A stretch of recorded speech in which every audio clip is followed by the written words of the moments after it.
Assalamualaikum warahmatullahi wabarakatuh. Saya Putri Andriani dengan NIM 230410700245 dari Fakultas Ilmu Tarbiyah dan Keguruan, Program Studi Pendidikan Agama Islam, Universitas Islam Negeri Raden Fatah Palembang, tahun ajaran 2023-2024. Di sini saya akan memberikan pendapat saya mengenai sikap kaum milenial saat ini yang cenderung menyelipkan istilah asing dalam aktivitas berkomunikasi agar terlihat modern. Menurut pendapat saya, penggunaan istilah asing pada zaman milenial sekarang adalah hasil dari budaya yang terbuka dan terhubung secara global, karena di era informasi dan teknologi saat ini, orang-orang dari berbagai belahan dunia dapat terhubung dan berinteraksi satu sama lain dengan mudah. Oleh karena itu, tidak mengherankan jika istilah asing semakin banyak digunakan dalam bahasa sehari-hari. Adapun dampak positif penggunaan istilah asing, yaitu dapat memperkaya kosakata dan kemampuan bahasa seseorang, serta dapat meningkatkan pemahaman dan kemampuan komunikasi kita di dunia internasional. Selain itu juga, penggunaan istilah asing dapat memberikan kesan modern dalam berkomunikasi, terutama dalam konteks global. Contohnya, berkomunikasi di antara teman-teman sebaya.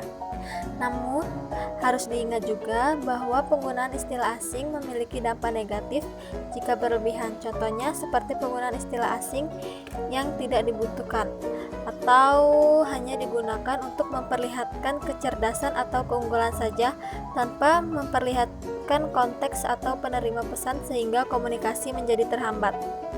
Selain itu juga, penggunaan istilah asing yang berlebihan dapat memicu kesenjangan dengan mereka yang kurang terampil dalam berbahasa asing. Jadi, kita sebagai kaum milenial penting untuk tetap menjaga keseimbangan dalam menggunakan istilah asing dalam komunikasi kita. Kita juga harus memahami konteks atau audiens yang kita hadapi, serta mempertimbangkan istilah asing dengan bijak. Jadi, komunikasi yang efektif fokus pada memahami dan dipahami, bukan hanya terlihat modern atau mengesankan. Kemudian, saya akan memberikan tafsiran mengenai bahasa Indonesia memiliki semboyan utama, yaitu utamakan bahasa Indonesia, lestarikan bahasa daerah, dan kuasai bahasa asing. Jadi, mengenai makna semboyan utamakan bahasa Indonesia, kata utamakan dapat dikutip dalam semboyan itu menunjukkan bahwa posisi bahasa Indonesia menjadi prioritas utama atau dinomorsatukan, karena bahasa Indonesia menjadi panglima terdepan dan benteng menjaga jati diri dan identitas bangsa di tengah dominasi bahasa global. Kemudian, lestarikan bahasa daerah.